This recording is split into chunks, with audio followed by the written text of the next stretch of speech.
Hoxe tamén é o Día Internacional de Internet, un instrumento que algúns fillos e netos de emigrantes galegos en América empregan para poñerse en contacto coa lingua dos seus pais e avós.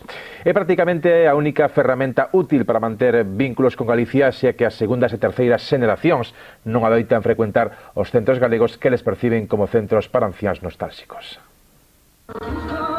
Débora Campos, xornalista e profesora universitaria de xornalismo en Bos Aires, tardou anos en darse conta de que ser galego era algo máis cunha orixe remota.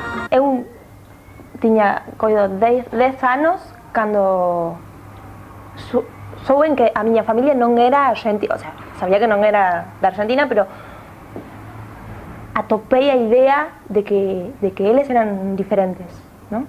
Tampouco Antón Rei naceu en Galicia, nin sequera seu pai, pero ele asegura que é de Muros e editou en Bos Aires un libro chamado Son Galego.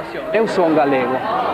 Eu sinto que vivo e nacín aquí, pero hai dende o século de 1700 esta familia na ría de Muros, non?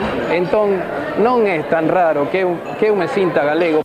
O contacto dos dous con Galicia fano en boa parte a través de internet.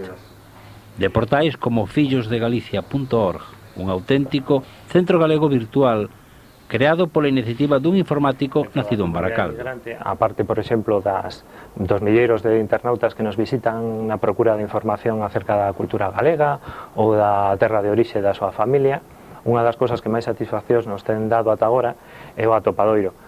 Esta base de datos de procura familiar forneceu ata agora case 40 reencontros familiares. E para que manter esas raíces? Eu penso que ninguén sabe realmente quen é se non ve o lugar, non indo a Galicia, non? Ver, entender o lugar de onde un ven. Mais aínda, eu penso que ninguén pode contar a súa historia.